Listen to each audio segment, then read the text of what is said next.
Hello everybody and welcome back to the Football Roundup podcast where we talk all things football.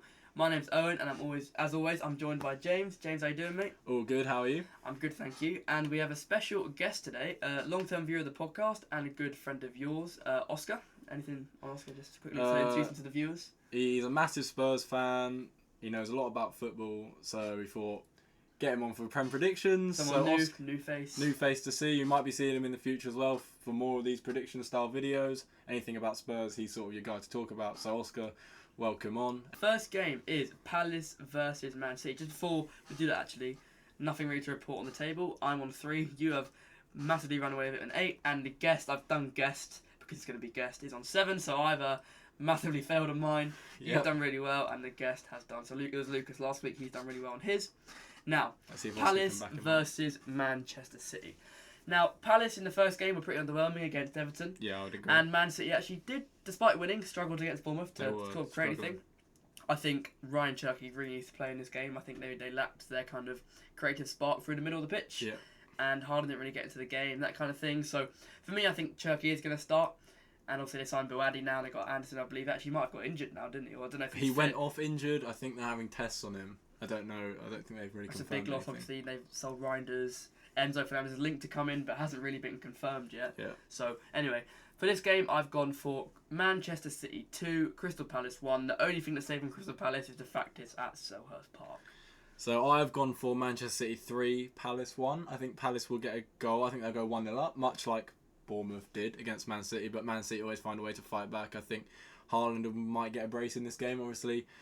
For all us FPL players, disappointing in the first season, the first game of the season. Well, I didn't really captain him, so I was actually kind of hoping he didn't do as well. But, for the majority, disappointing. But I think they're going to win this game 3-1. Haaland will pick up a couple of goals.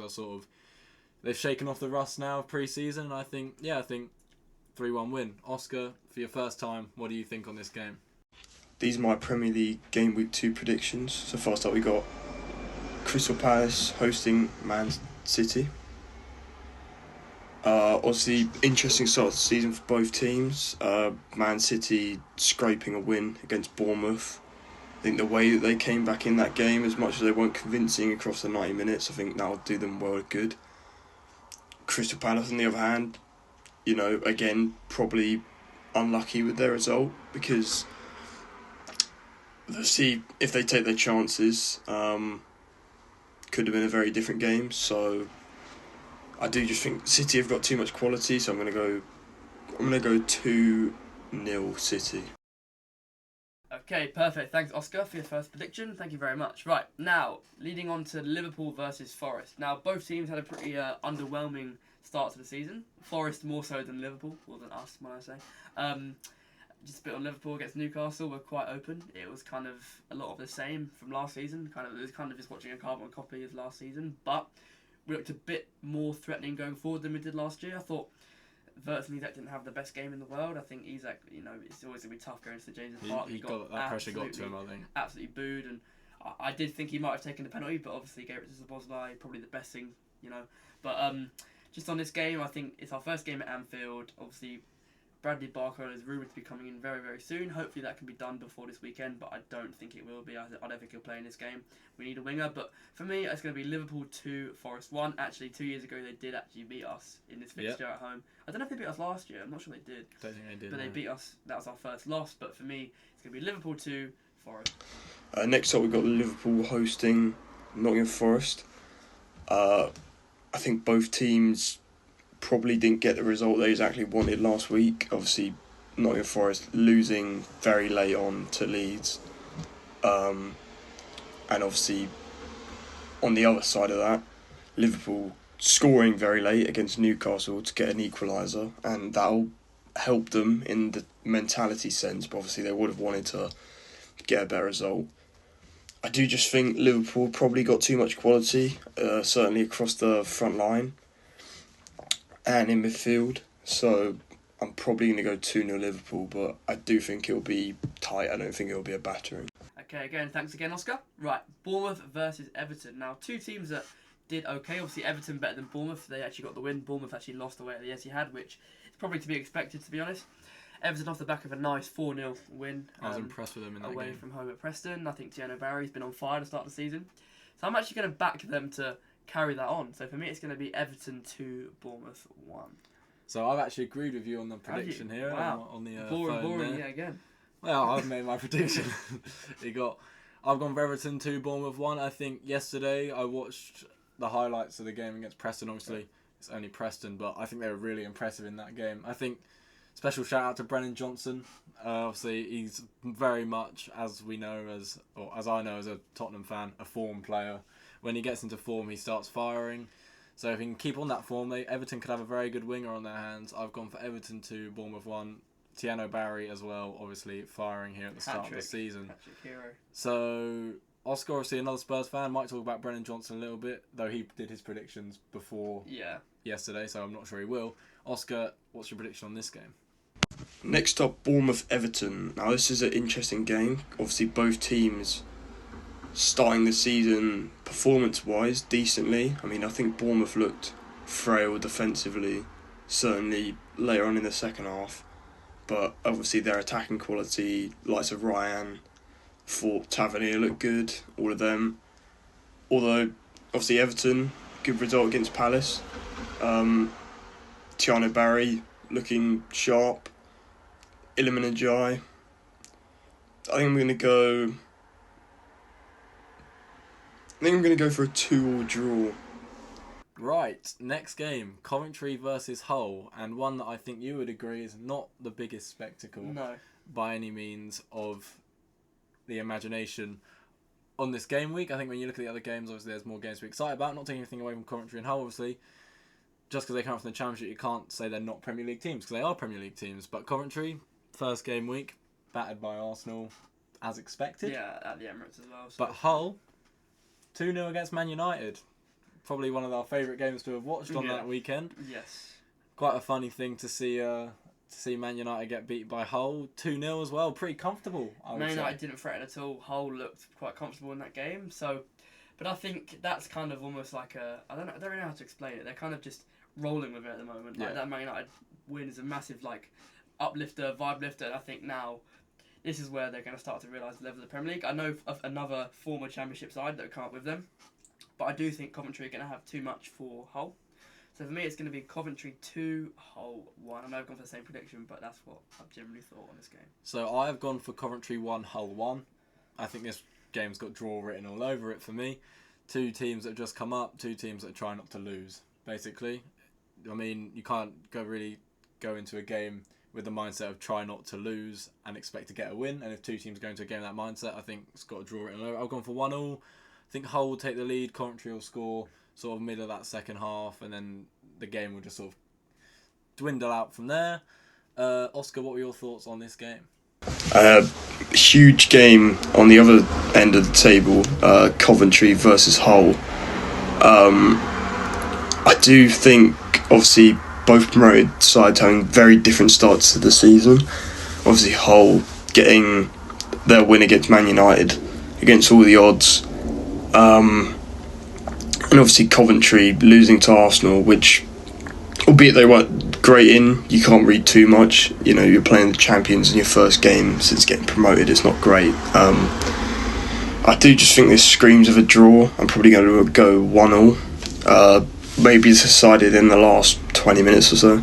Okay, perfect. Now, Oscar, I know this is the team you support, mate, so leading on to you, you can sort of have the stage on this one to start with, so let's hear what you think about Tottenham versus Newcastle. And my boys Spurs next. So obviously we didn't start the season very well last week. Got battered 3-0 away at Brentford. I do just think, you know, we still got lots of players to come back. Obviously signings to come in. I do think we've got enough in this to go and beat Newcastle, so I'm probably going to go 2-1. Although, you know, Newcastle performance last week was very impressive, considering that, you know, no one really thought they had a chance. But I think, yeah, Matthias Jaisler set them up very well, and I do think there is some quality in that team, but I do just think Spurs have got enough to beat them. Right. Thank you, Oscar. I'm sure you've predicted a Spurs win, as I am going to as well. I'm going to start off with my prediction here, then sort of explain it. So I've gone for Tottenham 2, Newcastle 1. I think the key factor for me in this game is that Tottenham are at home. And whenever Tottenham are at home, there's sort of a different feel about the game. Obviously, we've not had the best home record over the last couple of years. Especially not last season. But yesterday, as of the time I was recording, that Charlton game, there seems to be almost a new hope among Spurs fans. Obviously, there's a lot of excitement for Savio, new signing. Did very well yesterday, if I do say so myself. Obviously, it's only against Charlton. Marmoush to come in as well. Marmoush to come in. Tonali didn't play yesterday. A lot of new signings, a lot of money spent. I think it's almost expectation from Spurs fans, which is sort of making us so excited. So, first home game of the season, I've gone for a Tottenham 2-1 win.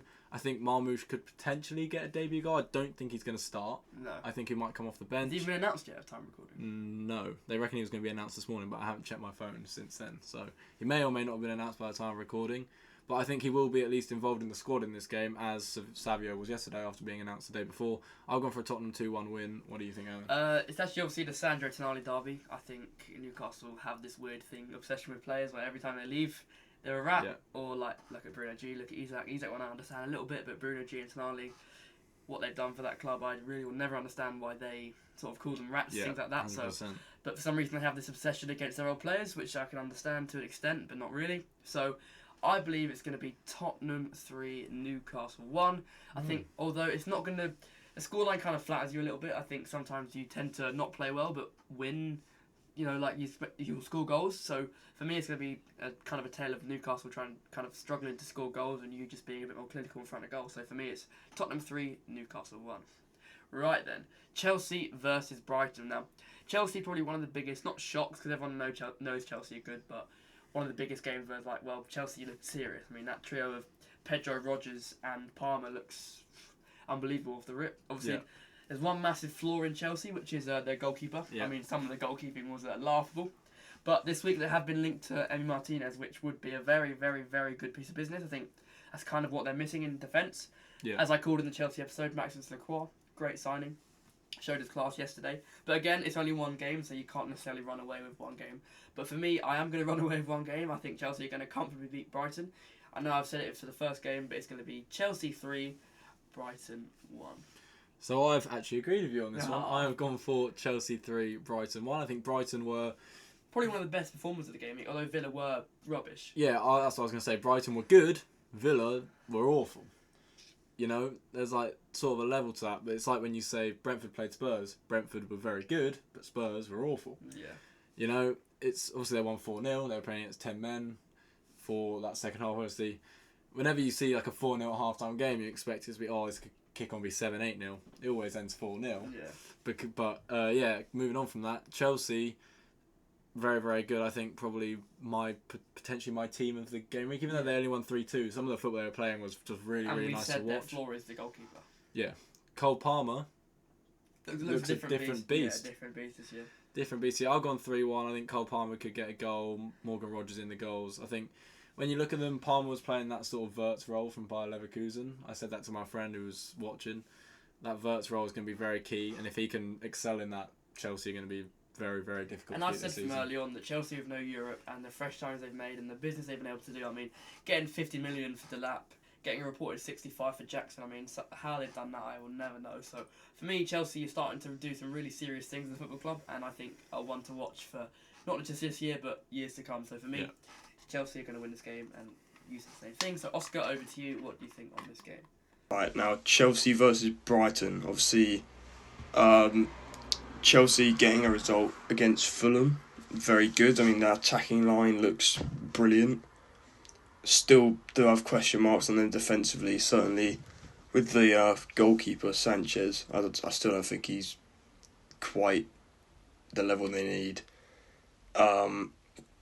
Obviously, Brighton proved to be a very difficult team for them to face throughout the last sort of 5 years. So I'm going to go... I honestly might think this might be a Brighton win, but I'm going to hold on. I'm going to say a 2-2 draw, but I could see Brighton winning that game. Okay, perfect. Thanks again, Oscar. Right, Leeds versus Brentford. Now, Leeds obviously at Ellen Road for the first time this season.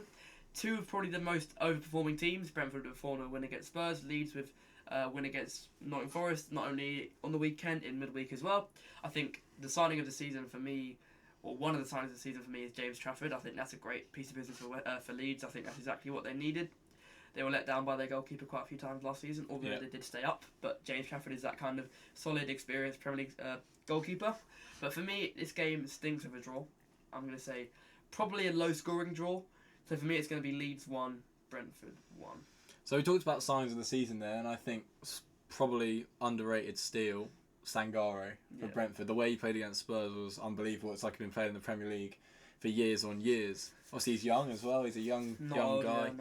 Looked like he had years and years of experience. I've also gone for a draw in this game, but I've gone for a 2-2 draw. I think Leeds and 2-2 draws, they sort of go together. I think James Trafford, I think this could be a game where perhaps we see a mistake from him. He is quite mistake prone. I don't know if you'd agree with that. He is mistake prone, but also I feel like he does offer a lot more than what their previous two goalkeepers have offered. So that's why I would agree.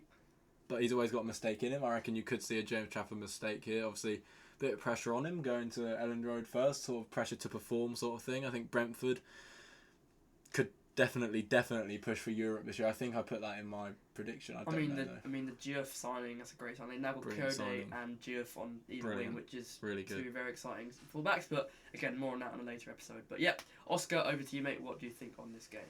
Leeds versus Brentford, obviously probably two of the biggest winners of last week. Leeds getting a very late win against Nottingham Forest, and obviously Brentford beating Spurs. I think Brentford looked electric last week. Certainly Sangare, I thought he was brilliant. Obviously Anton Stach for Leeds has been pretty brilliant since they signed him. This just does, I think, scream of a draw. I think I'm going to go 2-2 again. Thank you, Oscar. Sunderland versus Fulham is the next game, and one of the games which I believe is probably going to be one of the more, not boring, but less interesting ties. There's less riding on this tie for me. I think Fulham, despite losing to Chelsea, I thought some of their patterns of plays were pretty good. I think Arbeloa's got that team playing the way he wants. We both said that Gonzalo Garcia would be a good piece of business, and it looked like he is. He looked quite sharp in that first game. And another person that's really kicked on is Josh King. I think you'd agree. He was really good in that game. Obviously, took advantage of some questionable goalkeeping. Yeah. But still have to score the goals, right? Still have to score the goals. I think on the ball he was good. Off the ball movement, he looked very, very good. So for that reason, I've gone for Fulham 3, Sunderland 1. I think Sunderland in the first game, we're obviously losing to Ipswich. You don't give the best account of yourself. Obviously, it's at the Stadium of Light. Their home record last season for the first half of the season was very, very good. I remember that because we went there and they hadn't lost, and then we beat them, and then they started losing. Yeah. So, but for me, I'm kind of similar to you. I think Fulham looked quite strong against Chelsea. Obviously, took advantage of some terrible goalkeeping, but I did sort of on the whole think they were very good. So for me, it's going to continue. It's going to be, I reckon it's going to be Fulham 2, Sunderland 1. Now, Oscar, what do you think on this game, mate? Now, Sunderland are home to Forest. I actually think Fulham are being underrated this season. I think that from what I saw of them last night, Garcia, Bob, certainly Kevin, those players are like impressing, and I think they've got a very decent front line. I don't think they're going to be anywhere near sort of relegation, the relegation fight, like people are saying. Sunderland, I do think will struggle though. Certainly after their result against Ipswich, having Europe, all that stuff. I think obviously that doesn't affect it at the moment, but I think, I don't know, I can see Fulham winning this. I think 2-1 Fulham. Okay, perfect. Now, Man United versus Ipswich. Now, two teams on the kind of opposite side of the spectrum, where Ipswich did very well, Man United did terribly bad.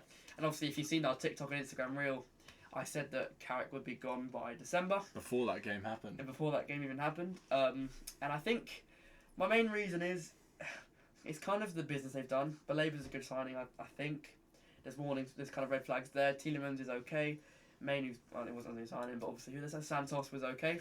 But my main concern with United's midfield was they replaced someone who had no legs with two midfielders that have no legs. Yeah. Kind of like Tielemans is, I'm not saying he has no legs, but isn't that high intensity sort of all over your midfielder. Exactly. No. Santos probably the same. Baleba kind of adds a little bit more of that, but when you have such a competitive league with some good midfields in there, don't get me wrong, with some great midfields in the Premier League, I think Man United are probably going to be down there one of the worst midfields, which I know is quite rare to say, and I couldn't like a right idiot saying that. You could. But for me, I'd say it's at home Old Trafford, so for me it's going to be Man United 2, Ipswich 0. So I've also gone for a Man United win. I think they're going to bounce back relatively well. I don't think they're going to play well, but I think they're going to be able to squeak past Ipswich. I've gone for United 2, Ipswich 1. If they play like they did against Hull, I think there's every chance Ipswich could go on and win this game, but I think there's no chance you play the same way against Hull and still be in a good place going into the next week. So for that reason, I've gone for Man United to win. I think they have to step it up, and if they don't, there's already pressure on Michael Carrick losing to two newly promoted sides. So I don't know if Oscar would agree, but let's find out. Oscar, what do you think, mate? Man United versus Ipswich. Obviously, Ipswich will probably be looking at this game thinking, you know, we could get a result here after what they did to Sunderland last week. I do think Man United will bounce back this game. Certainly, you know, I think some of their players who didn't step up last week, like Bruno Fernandes, etc., will be looking to like make their statement.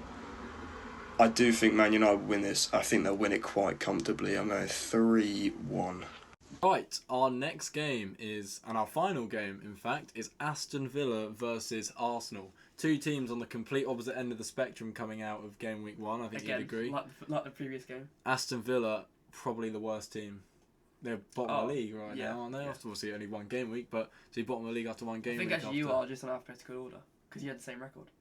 They lost 4-0, we lost 3-0. That's right, yeah.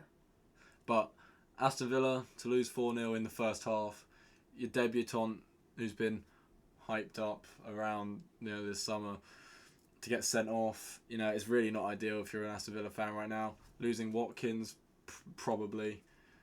Losing Martinez, probably. Already losing Tielemans, Rodgers. Yeah, you've got all... Abraham's also going to go as well, they reckon. The spine of your team has just been cleaned out. For that reason, I don't think they're going to score against Arsenal. I reckon Arsenal are going to win this game 2-0 away at Villa Park. I haven't gone for them to run riot 4-0, 5-0 territory, but there's every chance they do to that. Arsenal were very good against Coventry. Obviously, Coventry first game back in the Prem for ages. Have they been in the Prem before? Yeah, of course they have. Yeah, that's what I thought. First game back in the Prem for a while. Arsenal league champions last year. I think. Oh yeah, I've gone for 2-0. I mean, not really much more to say than that. Yeah. See, for me, Villa Park, Arsenal don't have the best record there, but I think, judging by the first game, I do think Arsenal are very strong and probably too strong for Villa. I've gone for Villa 1, Arsenal 2. But again, could be anything really. Villa could show up because it's at home. They could be as rubbish as last week. So, yeah, but for me, that's what I've gone for. Oscar, over to you, mate, for your last prediction of the episode. Obviously, probably one of the biggest games of the week. Aston Villa hosting Arsenal. I think this could be quite an interesting result because Villa Park over the last sort of 2 or 3 years has proven to be a very hard place to go. But the way they looked against Brighton last week, I think they're going to struggle, especially losing João Gomez, obviously through suspension. I think he would have been a big player for them. I just can't see Villa getting anything this. I think I'm probably going to go 2-0 Arsenal. I think they've just got the quality defensively and in attack to just shut them down. So that's my result. Huge thanks to James and Owen for inviting me on the Football Roundup podcast. It's been a pleasure. Thanks very much, Oscar. I'm sure you've had some very good predictions there. Hopefully you can get some more points for the guest. But that kind of leads us on to the end of the video, episode again, whatever you want to call it. But yeah, thank you all for listening and watching. Obviously, like I said, YouTube, Instagram, Spotify, all that good stuff, TikTok, we're all there. Any sort of topics you want us to talk about, any ideas, any hot takes, anyone who wants to come on as a guest, do let us know. All socials are linked in all of our different bios and descriptions and all that good stuff. But anyway, just from us, thank you very much for watching and listening, and we'll see you all in the next episode. Goodbye.